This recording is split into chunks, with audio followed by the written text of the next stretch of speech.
ईमानी ताकत को जरा देखिए। उनको काफिरों ने पकड़ा, उनको खींचा और खींचकर उनको एक रेत में रेगिस्तान में ले आए और उनको मारा पीटा, फिर उनको रेत के ऊपर लिटा दिया, फिर उनको बालू के ऊपर गरम रेत के ऊपर लिटा दिया, उनके कपड़े फाड़ दिए, ऊपर के कमीज ऊपर का कुर्ता उनको फाड़ दिया, फिर उनको रेगिस्तान के इलाके में गरम रेत पर लिटा दिया। इतना ही नहीं, भारी पत्थर लाया गया और वो भारी पत्थर लाकर उनके सीने के ऊपर रख दिया गया। भारी पत्थर सीने पर रखने की वजह से, गरम रेत की वजह से उनकी पीठ जलने लगी, चहकने लगी। लेकिन इसके बावजूद जब बिलाल से कहा गया, आए बिलाल बोलो, अब तुम मोहम्मद के रब को छोड़ते हो या नहीं, अब तुम अपने अल्लाह को छोड़ते हो या नहीं, तुम अपने माबूद को वदसुआ यगूस यऊक नस्र को, तुम इन माबूदों को मानते हो या नहीं मानते हो। हजरत बिलाल अकेले हैं, काफिरों की एक बड़ी तादाद उनके साथ मौजूद है, उनके ऊपर जुल्म सितम हो रहे हैं। बिलाल को नंगी जमीन पर लिटा दिया जाता है और भारी पत्थर उनके ऊपर रख दिया जाता है। मेरे भाइयों, इसके बावजूद जब कहा जाता है बिलाल मोहम्मद के रब के ऊपर से अपना ईमान हटाओ, मोहम्मद के रब के ऊपर से अपना ईमान हटाओ, तो हजरत बिलाल ऐसे मौके पर अपनी जबान से जुमला निकालते हैं, अल्लाहु अहद अल्लाहु अहद अल्लाहु अहद। आए काफिरो, तुम्हें जितना मारना हो मार लो, जितना पीटना हो पीट लो, जितना सताना हो सता लो, लेकिन मैं अपने रब के ऊपर से ईमान नहीं हटा सकता। अल्लाह एक है, अल्लाह एक है, अल्लाह एक है। मैं उसकी इबादत करता था, करता हूं और करता रहूंगा। मैं मोहम्मद के रब को अपना रब मान चुका हूं, उससे पीछे नहीं फिर सकता। वही बात आ गई है, अकेले हैं बिलाल लेकिन किसी से नहीं डर रहे हैं। बिलाल के अंदर ये ताकत अगर किसी चीज ने पैदा की है तो वो ईमान की ताकत है। जब ईमान किसी के अंदर आ जाता है, जब ईमान किसी के अंदर पैदा हो जाता है, जब ईमान का जज्बा किसी के अंदर पैबस्त हो जाता है, तो फिर वो न किसी दुश्मन से डरता है, न मुखालिफ से डरता है, न काफिरों से डरता है, न बादशाह से डरता है, इसलिए कि वो जानता है कि मैं अकेला नहीं हूं, मेरा रब मेरे साथ है, मेरा परवरदिगार मेरे साथ है। हजरत खुबैब की दास्तान को कौन नहीं जानता, जिनको सूली पे लटकाया जाना है, जिनको सूली पे लटकाया जाना है, सूली पर तख्ते पदार पे लटकाया जाना है। और जब उनको तख्ते पर ले जाया गया, सूली पर ले जाया गया, फांसी के फंदे के करीब ले जाया गया और फांसी का फंदा उनके गले में जब डाला जाने लगा तो हजरत खुबैब से कहा गया, अय खुबैब, आज तो तुम भी सोच रहे होगे कि जिस मोहम्मद की वजह से मुझे इतनी तकलीफ उठाना पड़ रही है, मेरी जान तक जा रही है, आज मोहम्मद इस जगह पर होते और मैं बच जाता, मोहम्मद के मेरी जान बच जाती और मोहम्मद मारा जाता। आज तो तुम्हें भी लग रहा होगा कि मोहम्मद की वजह से मुझे सूली दी जा रही है, काश मेरी जगह मोहम्मद को फांसी दी गई होती और मुझे छोड़ दिया गया होता। हजरत खुबैब ने देखा फांसी का फंदा गले तक आ गया है, मुस्कुराते हैं और काफिरों को ये जवाब देते हैं, आए काफिरों, तुमने बहुत छोटी बात की है, तुमने बहुत गिरी हुई बात की है। क्या मैं ये चाहता हूं कि मोहम्मद फंस जाए और मैं बच जाऊं? अल्लाह की कसम, अगर तुम मोहम्मदुर रसूलुल्लाह को मेरे सामने ले भी आओ और ये कहो, आए खुबैब, सिर्फ मोहम्मद के पैर में कांटा चुभा लेने दे, मोहम्मद के पैर में सिर्फ कांटा चुभा लेने दे, मोहम्मद के पैर में सिर्फ कांटा हमको चुभाने की इजाजत दे दे, मैं तेरी जान बख्श दूंगा। अल्लाह की कसम, मैं ये भी बर्दाश्त नहीं करूंगा कि मेरी जान इस कि बदले में मोहम्मदुर रसूलुल्लाह के पैर में कांटा भी चुभाया जाए, मैं ये भी गवारा नहीं करूंगा। मैं चाहूंगा कि मेरी जान चली जाए लेकिन मोहम्मदुर रसूलुल्लाह के पैर में कांटा भी न चुभने पाए। मैं अपनी जान दे दूंगा लेकिन नबी के पैर में कांटा भी नहीं चुभने दूंगा। मेरे भाइयों, ईमान जब किसी के अंदर घर करता है तो उसके अंदर ये स्पिरिट पैदा होती है, उसके अंदर ये ताकत पैदा होती है। आप हम सब अपने गरीबानों में झांक कर देखें, क्या ईमान हमारे अंदर है, क्या ये स्पिरिट हमारे अंदर पैदा हुई। और जब ईमान हमारे अंदर नहीं होता है तो आप देख लीजिए बदलने में ज्यादा टाइम नहीं लगता।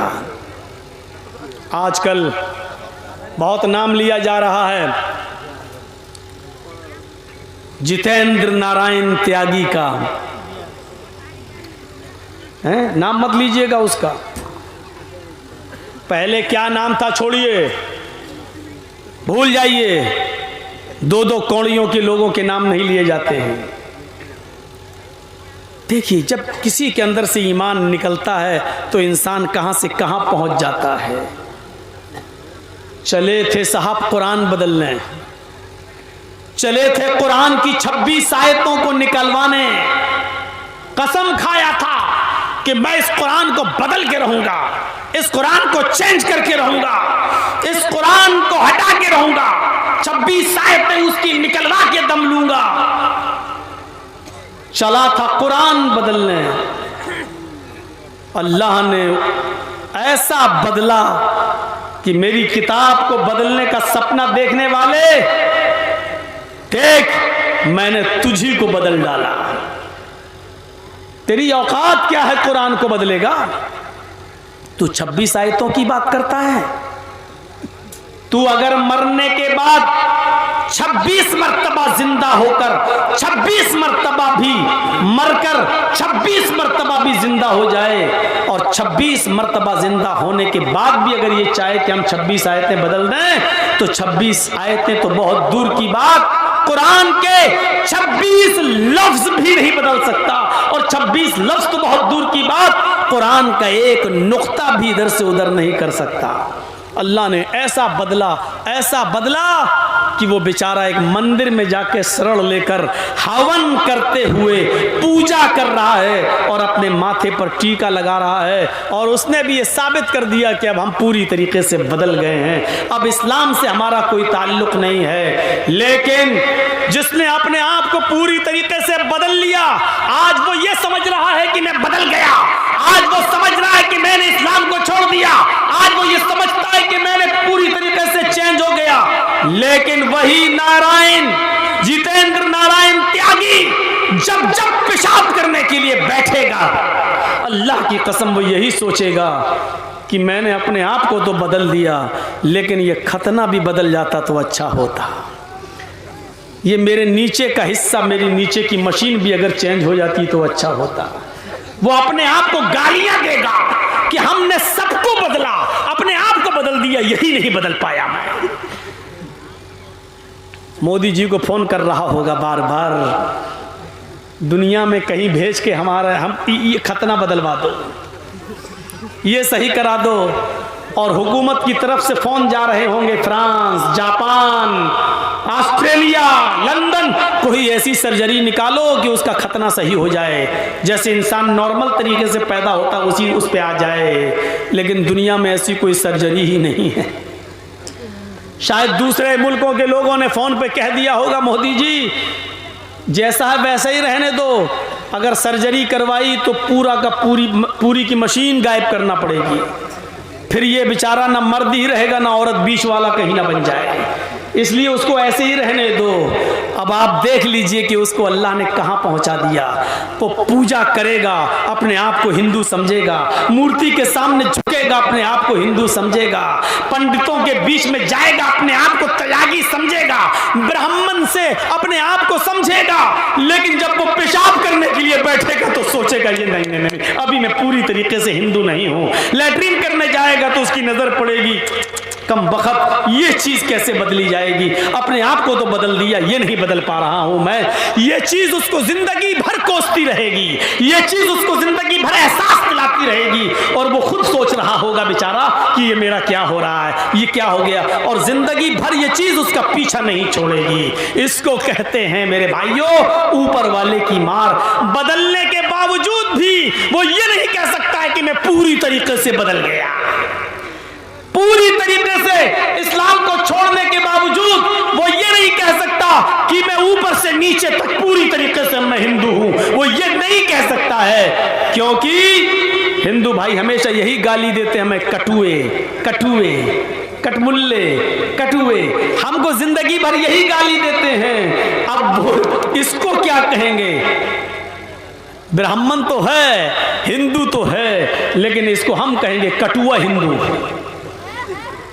तसव्वुर करो कि ये चीज पंडितों को भी सोने नहीं दे रही है, ये चीज उसको हिंदू बनाने वालों को भी सोने नहीं दे रही है। और वो यही बहुत से लोगों ने कह भी दिया, हट ये हिंदू कैसे हो सकता है, इसका तो खतना हो गया, ये खतना सही कराए तब हम इसको हिंदू। बहुत से हिंदू संगठनों ने ये कह दिया है, तंजीमों ने ये कह दिया है कि हम इसको हिंदू मानते ही नहीं है। मेरे भाइयों एक ही मंदिर के पुजारी ने न कहा है, लेकिन बहुत से लोगों ने उसको हिंदू मानने से भी इनकार कर दिया है। आने वाला वक्त देखिएगा जो अपने बाप का ना हो, जो अपनी माँ का ना हो, वो किसी और का भी नहीं हो सकता है। आने वाला वक्त देखिएगा जो हाल सलमान रश्दी का हुआ, जो हाल तस्लीमा नसरीन का हुआ, जो हाल तारिक फतह का हुआ, वही हाल इसका होगा।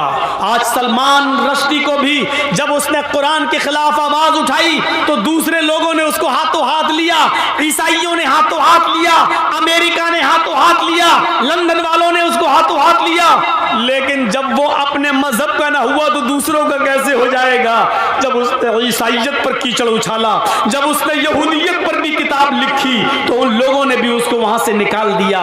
तस्लीमा नसरीन का यही हाल हुआ, जब उसने इस्लाम के खिलाफ किताब लिखी लज्जा, तो उसको दूसरे मुल्कों ने बहुत सराहा, लेकिन जब उसने दूसरे मुल्कों में जाकर जब उनके मजहब के खिलाफ आवाज उठाई तो उसको भी उस मुल्क से निकाला गया और उसको भी गालियां दी गई। एक दिन यही होगा इसका भी। इसकी इज्जत उस वक्त तक है जब तक मोदी जी हैं। मोदी गए, ये भी गया, और कभी ना कभी तो जाएंगे मोदी जी। हमेशा कोई रहा है, कभी तो जाएंगे। हैं? राहत इंदौरी ने कहा था जो आज साहिबे मसनद हैं कल नहीं होंगे, जो आज साहिबे मसनद हैं कल नहीं होंगे। किराएदार हैं, जाती मकान थोड़ी है, जाती घर थोड़ी है इनका, किराएदार हैं। कल किराएदार जो मालिक होगा खाली करा लेगा।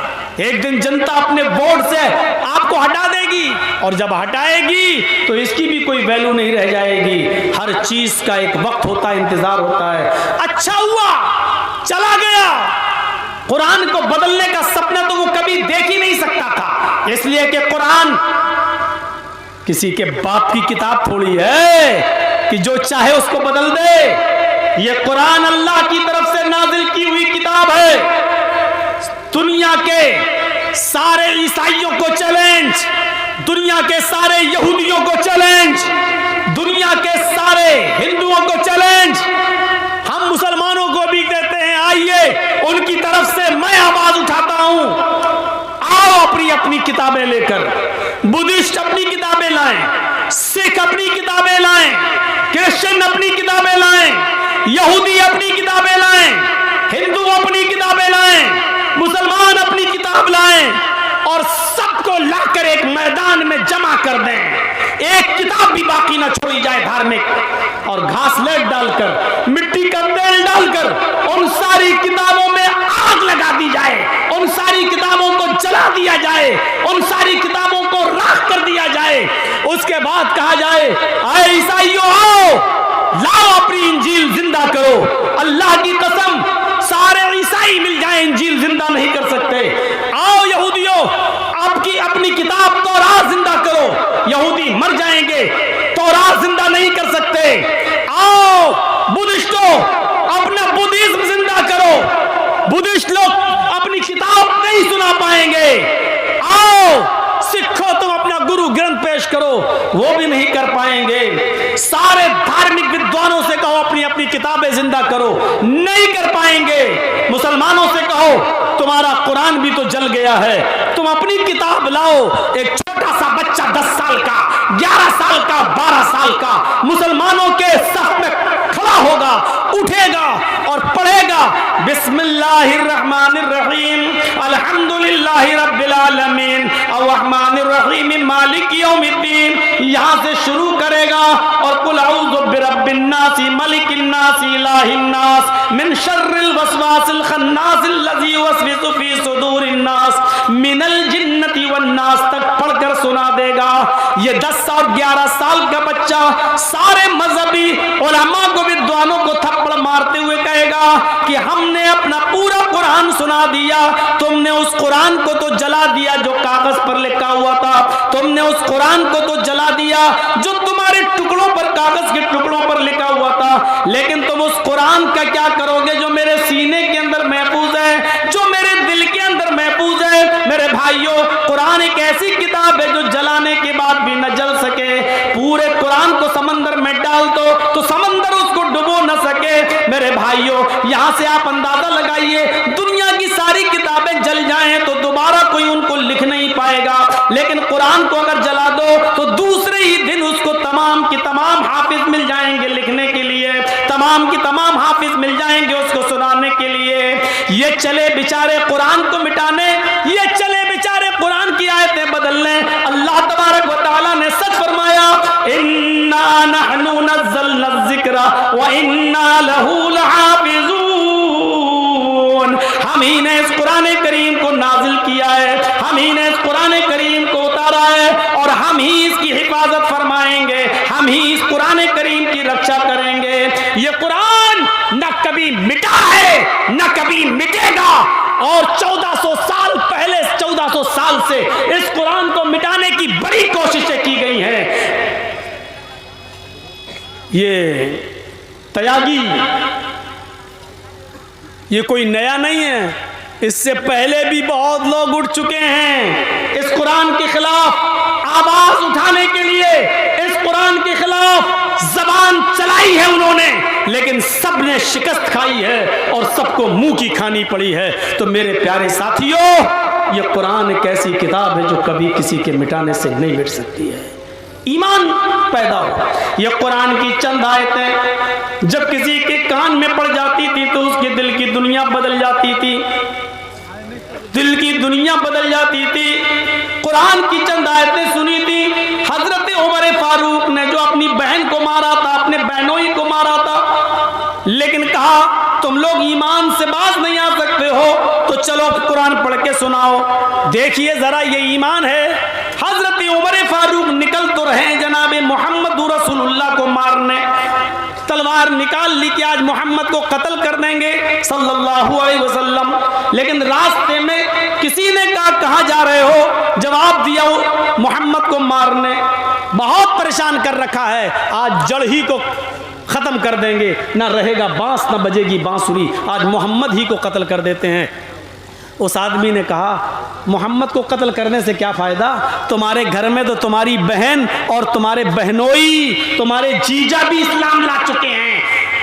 सुनो, अगर ये बात गलत निकली तो बहुत बुरा होगा, हम तुम्ही को कत्ल कर देंगे। हाँ हाँ जाओ पता लगाओ पहले।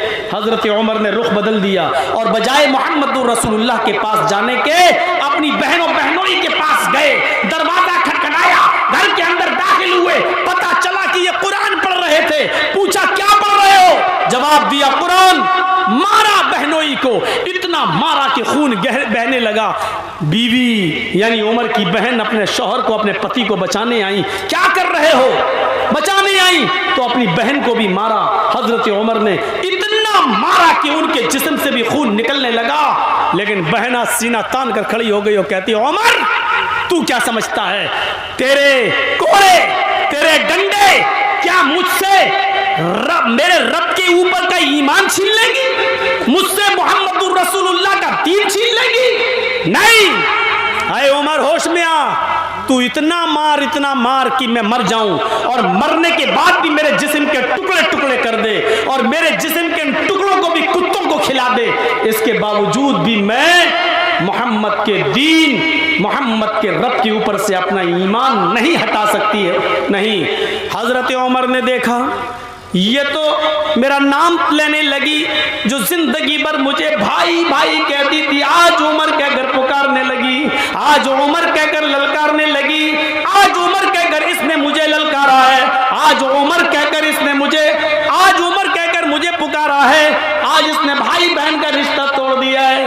हजरत उमर समझ गए कि ये मेरी बहन के अंदर मेरा डर अब काम नहीं आ रहा है, इसके अंदर कोई ताकत है जो घुस गई है। कहने लगे अच्छा तुम नहीं मानोगी, अच्छा जरा लाओ तो वो कुरान जो तुम पढ़ रही थी जरा मुझे भी तो सुनाओ, उसमें क्या लिखा है। कहा कि तुम नापाक हो, पहले गुस्ल कर लो। हजरत उमर ने गुस्ल किया। एक हदीस में आता है कि पहले तुम वुजू बनाओ, वो वुजू बना के आए या गुस्ल करके आए, फिर बहन ने कुरान की चंद आयतें उनके सामने पढ़ी, बहन ने जो उनको पढ़ा रहा था उनसे पढ़वाई।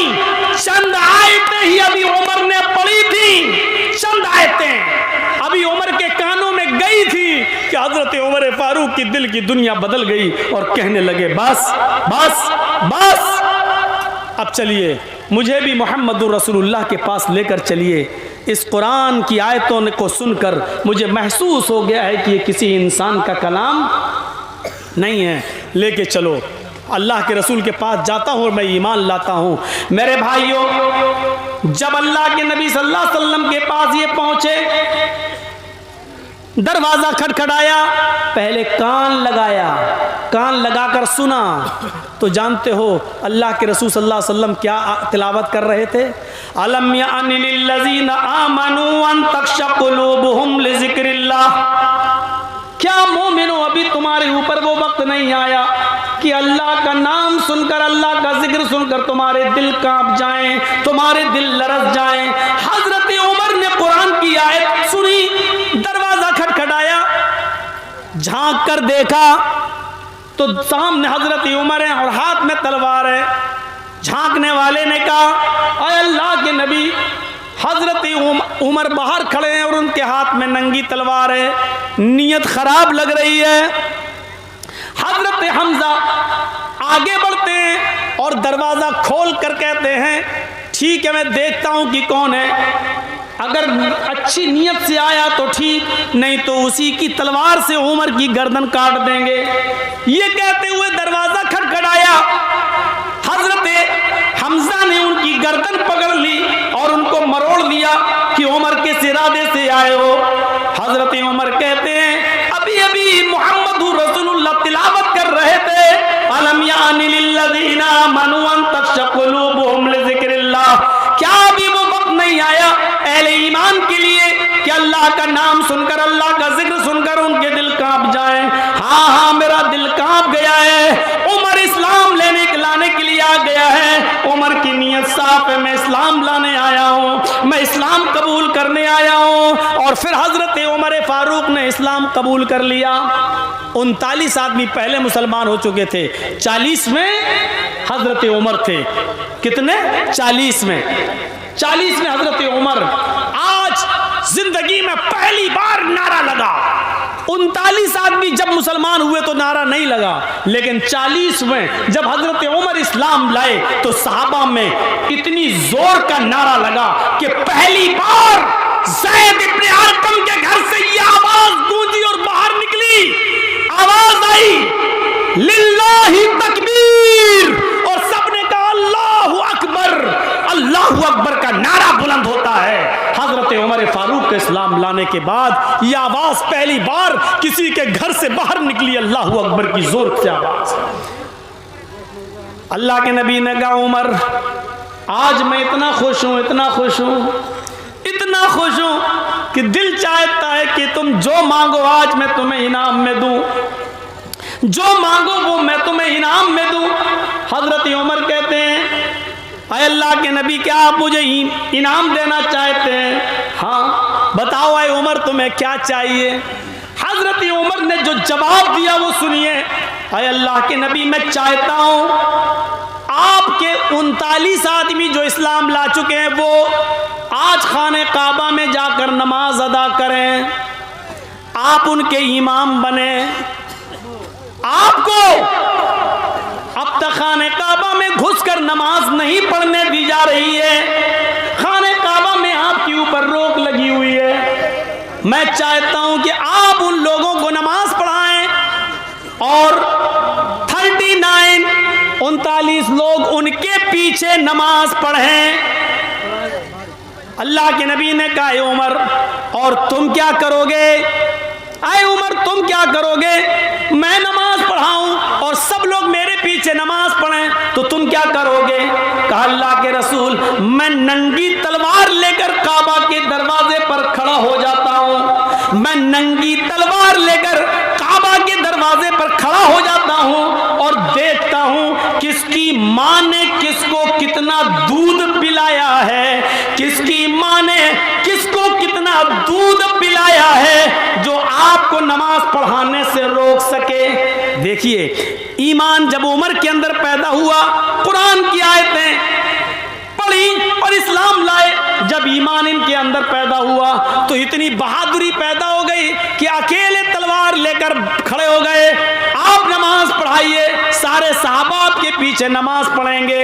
देखता हूं दुनिया की कौन सी ताकत आपको नमाज पढ़ाने से रोक सकती है। मैं भी देखूं कि कौन है जो आपको नमाज पढ़ाने से रोके। और जिंदगी में पहली बार मुहम्मदुर रसूलुल्लाह सल्लल्लाहु अलैहि वसल्लम ने खाने काबा के अंदर नमाज पढ़ाई और हजरत उमर खाने काबा के दरवाजे के बाहर खड़े होकर लोगों से कहते रहे, आओ देखें कि कौन मोहम्मद को नमाज पढ़ाने से रोकता है। ये बहादुरी, ये जुर्रत, ये बहादुरी, ये जुर्रत पैदा हुई थी ईमान से। तो आज ईमान हमारे अंदर नहीं है, ईमान है तो अमले साले हमारे अंदर नहीं है। मुझे बताइए, और एक बात दिल से बताइए, क्या सुमैया रजी अल्लाह ताला अन्हा का वाक़या आपने नहीं सुना?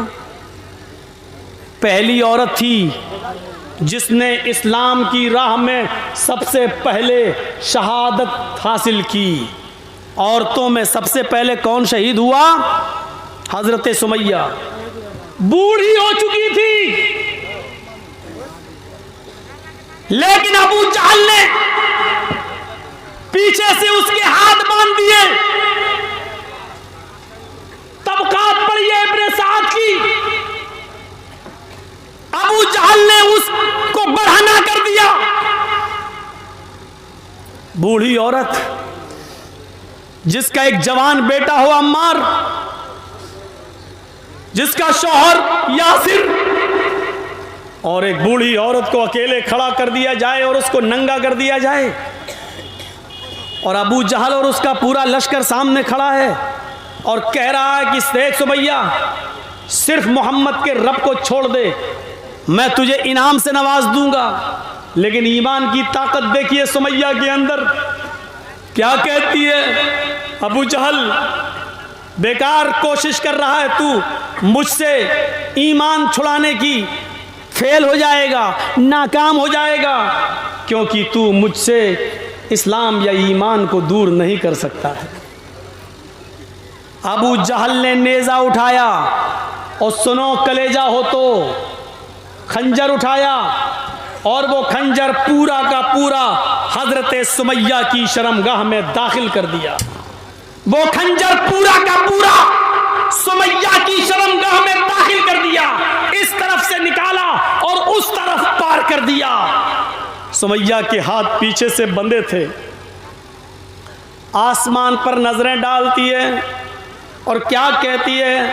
सब्बित कदमैया अला दीनिक या अरहमर राहिमीन, है रहम करने वाले परवरदिगार, है अरहमुर राहिमीन, तुम मुझे साबित कदम रखना। अबू जहल मुझे इतनी तकलीफें दे रहा है, इतनी तकलीफें दे रहा है कि इसकी दी हुई तकलीफों से मुझे डर लगता है कि कहीं मैं ईमान न छोड़ बैठूं। आय अल्लाह, मेरी जान चली जाए मुझे गवारा है, लेकिन मरते मरते मेरे ईमान को, मेरे इस्लाम को बाकी रखना। सब्बित कदमैया अला दीनिक, आय अल्लाह मेरे दीन के ऊपर, अपने दीन के ऊपर मेरे इस्लाम को साबित कदम रखना। आय अल्लाह मैं बहक न जाऊं, कहीं इस्लाम और ईमान न छोड़ बैठूं। अबू जहल ने कहा पूरा खंजर मैंने पार कर दिया, फिर भी नहीं मानी, फिर भी नहीं मानी। 2 ऊंट मंगाओ, 2 ऊंट मंगाए।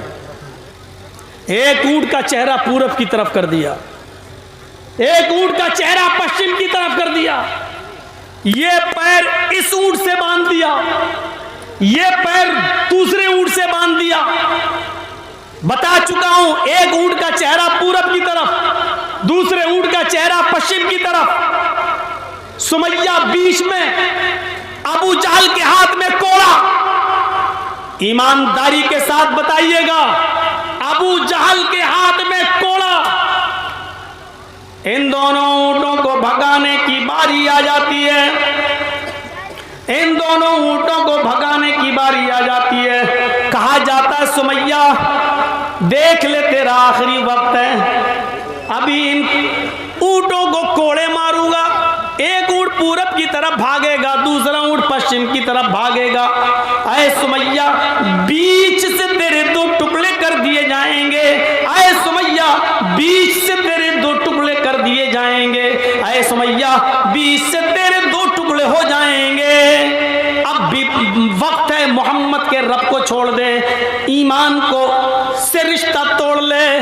लेकिन सुमैया इस मौके पर भी क्या कहती है, आए अबू जहल क्या कोई जन्नत देखकर भी फिसल सकता है, क्या कोई जन्नत देखकर भी दूर हो सकता है? मैं जन्नत अपनी आंखों से देख रही हूं, मुझे जन्नत की दूध की नहरें दिखाई दे रही हैं, मुझे जन्नत के अंदर मुझे शहद की नहरें दिखाई दे रही हैं, मुझे जन्नत के अंदर फरिश्ते आवाज दे रहे हैं, ऐ सुमैया मेरे पास आ जा।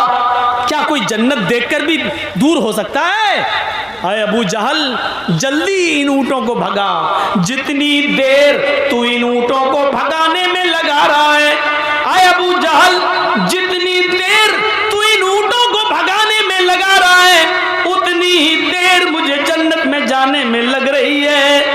और अबू जहल ने उन ऊंटों को कोड़े मार दिए, एक ऊंट पूरब की तरफ भागा, दूसरा ऊंट पश्चिम की तरफ भागा, और सुमैया के बीच से 2 टुकड़े कर दिए गए, उसको चीर दिया गया, पूरा जिस्म उसका चिर गया, चेहरा उसका बच जाता है, और यहां से उसके जिस्म के 2 टुकड़े हो जाते हैं। मेरे भाइयों, ये पूरा वाकया बयान करने का मकसद सिर्फ इतना है, ये बताना चाहता हूं कि जब ईमान की ताकत किसी के अंदर पैदा हो जाती है तो फिर उसको बदला नहीं जाता है, वो अपनी जान देना गवारा कर लेता है लेकिन झुकना गवारा नहीं करता है। सुमैया ने अपनी जान दे दी लेकिन अबू जहल के सामने झुकना गवारा न किया। ये हमें और आपको सोचना पड़ेगा। अकेली है, तने तनहा है, लेकिन किसी से डरती नहीं है। अकेली है, तने तनहा है, लेकिन इसके बावजूद किसी से डरती नहीं है, किसी का खौफ नहीं खाती है। उसने इस्लाम के लिए अपनी जान दे दी, लेकिन झुकना गवारा नहीं किया। ईमान भी होना चाहिए। अमले सवाल है, ये ईमान हमारे अंदर नहीं पैदा हुआ है। आज अभी चंद लोग घेर लें हमें, आपको, और लिंचिंग करें, हाथ पैर बांध के मारें और कहें बोलो जय श्री राम, बोलो जय श्री राम, बोलो जय श्री राम, नहीं तो मार डालेंगे, मरना है ही। ऐसे मौके पर बड़े बड़े दिल गुर्दे वालों के दिल पानी हो जाते हैं, गुर्दे बाहर निकल जाते हैं और उनकी मार खा के हमारे मुंह से निकलने लगता है जय श्री राम, क्योंकि उस वक्त हमें दिखाई देता है इनकी बात मान लें तो शायद ही हमारी जान बख्श दें, शायद ही हमें छोड़ दें। मेरे प्यारे साथियों, हर किसी के बस की में थोड़ी है कि जब जान जा रही हो और दुश्मन सामने हो और उस वक्त ईमान हमारे अंदर पैदा हो जाए। यही तो मैं कह रहा हूं कि अभी ईमान पूरा का पूरा हमारे अंदर पैदा नहीं हुआ है। अल्लाह के नबी सल्लल्लाहु अलैहि वसल्लम ने जब सुमैया की दास्तान सुनी तो आंखों में आंसू आ गए। उनके बेटे ने सुनाई, उनके पति ने, सुमैया के पति यासिर ने सुनाई। अल्लाह के नबी रोने लगे, आपकी आंखों में आंसू आ गई। जुमे का दिन था, जुमे का खुतबा दिया। जुमे के खुतबे में अम्मार बैठे हैं, यासिर बैठे हैं, बड़े बड़े साहबा मौजूद हैं। जुमे का खुतबा देते हैं अल्लाह के नबी, और उस जुमे के खुतबे में आप फरमाते हैं, लोगों, आपकी एक बहन शहीद कर दी गई। अबू जहल ने उनको सितम करके, जुल्म करके उनको मार डाला। अल्लाह की राह में सुमैया ने अपनी जान दे दी। लोगों सुनो, आज मैं कुछ लोगों को जन्नत का सर्टिफिकेट दे रहा हूं। आए अबू बकर तुम जन्नती, उमर तुम भी जन्नती, उस्मान तुम भी जन्नती, अली तुम भी जन्नती। फिर आपने फरमाया, हाँ फर्क है, अबू बकर तुम अकेले जन्नत में जाओगे, उमर तुम अकेले जन्नत में जाओगे, उस्मान तुम अकेले जन्नत में जाओगे, अली तुम अकेले जन्नत में जाओगे। इतना कहने के बाद आपने अम्मार की तरफ देखा, यासिर की तरफ देखा, आपने फरमाया, इस्बिरू या आला यासिर फइन्ना मौइदकुमुल जन्नह। आए यासिर के घराने वालों, सब्र करो, सब्र करो अपनी बीवी की शहादत पर। अम्मार सब्र करो अपनी माँ की शहादत पर। इस्बिरू या आला यासिर फइन्ना मौइदकुमुल जन्नह। आए आले यासिर सब्र करो, आए यासिर के घराने वालों सब्र करो, तुम्हारा पूरा का पूरा खानदान एक साथ जन्नत में जाएगा। आए अम्मार तुम अपनी माँ के साथ जन्नत में जाओगे, यासिर तुम अपनी बीवी के साथ जन्नत में जाओगे। इस्बिरू या आला यासिर फइन्ना मौइदकुमुल जन्नह। आए यासिर के घराने वालों सब्र करो, तुम अपने पूरे घराने और खानदान के साथ जन्नत में जाओगे। जिसके अंदर ईमान पैदा होता है तो अल्लाह के रसूल उसको बशारत क्या सुनाते हैं, जन्नत, तुम जन्नत में जाओगे। मेरे भाइयों, ये इस ईमान की जरूरत थी, ये ईमान अपने अंदर पैदा करने की जरूरत थी, और है हमें और आपको ये ईमान अपने अंदर पैदा करना है। आइए मैं एक ऐसा वाक़या आपको सुनाने जा रहा हूं। उस वाक़े को आपने उलमा से सुना होगा, अपने इलाके के उलमा से सुना होगा, लेकिन मेरी ज़बान से ये वाक़या पहली मर्तबा आप सुनेंगे। और देखिए, इस वाक़े को जब मैं सुना रहा हूं तो इससे आपको पता चलेगा ईमान से पहले आदमी की हालत क्या होती है, और जब वो मोमिन हो जाता है तो उसके अंदर कितनी ताकत आ जाती है। वो देखिए, दोनों चीज़ें आपके सामने रखता हूं। आपको मालूम है कि बादशाह था फिरौन, और फिरौन का सबसे बड़े दुश्मन कह लो, फिरौन के लिए सबसे बड़ा चैलेंज कौन थे, हजरत मूसा अलैहिस्सलातु वस्सलाम। जब फिरौन मूसा और उनकी कौम से तंग आ गया, जब फिरौन मूसा और उनके ऊपर ईमान लाने वालों से परेशान हो गया, तब उसने मूसा को चैलेंज किया, अरे मूसा आओ, अपने कौम को लेकर आओ, एक मैदान में हम जमा होते हैं, एक मैदान में रहते हैं, हम भी आते हैं और तुम भी आओ, हम भी आते हैं और तुम भी आओ, एक मैदान में हम और आप जमा होते हैं, आओ आमने सामना कर लेते हैं, आओ मुकाबला कर लेते हैं। तुम्हारे पास जो सच्चाई है तुम उसको पेश करो, हमारे पास जो सच्चाई है हम उसको पेश करें, देखते हैं कौन हक पर है, जो हक पर होगा वो बच जाएगा। हजरत मूसा अलैहिस्सलातु वस्सलाम ने फिरौन के इस चैलेंज को कबूल कर लिया। अब मूसा की कौम इधर खड़ी है, फिरौन का लश्कर इधर खड़ा है।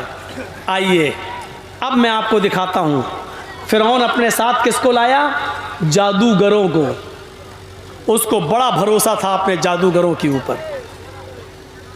और मूसा अलैहिस्सलाम अपने साथ किसको लाए, उन्हीं चंद लोगों को जो मूसा पर ईमान लाए। मुकाबला होता है। फिरौन ने जादूगरों से कहा, सुनो हारना नहीं चाहिए, ऐसा तिलसम दिखाओ, ऐसा करतब दिखाओ जिसको देखकर मूसा और मूसा के ऊपर ईमान लाने वाले भाग जाएं। जैसे ही फिरौन ने ये कहा तो फिरौन के जादूगरों ने क्या कहा, आए फिरौन, बेफिक्र रहिए, जीतेंगे तो हम ही। हम ऐसा जादू दिखाते हैं, ऐसा तिलस्म दिखाते हैं, ऐसा करतब दिखाते हैं जिसको देखकर मूसा और मूसा के सामने जो लोग ईमान लाए अभी भाग खड़े होंगे, डर जाएंगे, भाग जाएंगे, कोई मुकाबला नहीं कर पाएगा। मैं दिखाने जा रहा हूं, लेकिन हमें अपना तिलस्म दिखाने से पहले इतना बता दो, इन्ना लना लअजरन इन कुन्ना नहनुल गालिबीन। कुरान के अल्फाज हैं। कुरान क्या कहता है? जादूगरों ने क्या कहा? आए फिरौन, हम अपना जादू दिखाएंगे, मूसा और मूसा की कौम भाग जाएगी, लेकिन यह बता दो कि हमारा इनाम क्या होगा। इन्ना लना लअजरन, हमारे लिए इनाम क्या दोगे, हमें इनाम से क्या नवाजोगे। इन कुन्ना नहनुल गालिबीन, अगर हम मूसा से जीत गए, मूसा की फौज से जीत गए, मूसा की कौम से जीत गए, तो हमारा इनाम क्या होगा, हमें क्या इनाम दोगे आप, क्या हमारा इनाम होगा। इतना कहना था। फिरौन का जवाब सुनो। फिरौन का जवाब, कहा नाम व इन्नकुम लमिनल मुकर्रबीन। अगर तुम फिरौन से अगर तुम मूसा से जीत गए, मूसा की कौम भाग गई और मूसा पर गालिब आ गए, तो हम तुम्हें अपना मुकर्रब बना लेंगे, तुम हमारे वजीर बन जाओगे, हम तुम्हें अपनी कैबिनेट में शामिल कर लेंगे, हम तुम्हें मिनिस्टर बना देंगे, हम तुम्हें वजीर बना देंगे। व इन्नकुम लमिनल मुकर्रबीन, तब तुम हमारे खास कराबतदारों में हो जाओगे, हमारे मुकर्रब बन जाओगे, हमारे साथ तुम्हारा अच्छा मामला होगा, यानी तुम हमारे पास बैठोगे, हम कोई भी काम करेंगे मुल्क के लिए तो तुमसे मशवरा करेंगे, तुम्हें अच्छी दौलत देंगे, अच्छा पैसा देंगे, अच्छे इनाम से तुम्हें नवाजेंगे, तो हमारे मुकर्रब हो जाओगे। अब मोदी जी कह दें किसी से ये काम कर दो तो हमारे करीबी हो जाओगे, तो वो आदमी वो काम करेगा कि नहीं करेगा। मोदी जी तो बहुत दूर की बात, आपके नीतीश जी अगर कहते हैं कि ये काम कर दो तो वो आदमी करीब हो जाएगा फौरन। अरे साहब, हम इनके करीब हो जाएंगे, अरे जिंदगी भर हमें क्या करना है, इतना कमा लेंगे कि जिंदगी भर बैठ के खाएंगे। अब फिरौन ने जब ये कह दिया कि अगर तुमने ऐसा किया तो तुम हमारे कैबिनेट में हमारे वजीर बन जाओगे, तो जादूगरों की खुशी का ठिकाना नहीं रहा। अब जादूगरों ने अपना तिलस्म दिखाया, अब जादूगरों ने अपना जादू दिखाया। जानते उन्होंने क्या किया? उन्होंने रस्सियां फेंकी, जो उनके पास रस्सियां थीं, जादूगरों ने रस्सियां फेंकी। जैसी रस्सी फेंकी वो रस्सी रेंगने लगी, सांप बन गई, ऐसे चलने लगी। देखने वालों को सांप नजर आने लगा। मूसा अलैहिस्सलाम तो डर गए। अल्लाह ने कहा ला तखफ, ना ना ना ना, डरो नहीं, ये दिखाई दे रही हैं, ये सांप दिखाई दे रहे हैं, लेकिन हकीकत में सांप नहीं है, ये नजरों का फेर है। ये तुम्हें जो सांप नजर आ रहे हैं ये सांप है नहीं, ये इनका जादू है।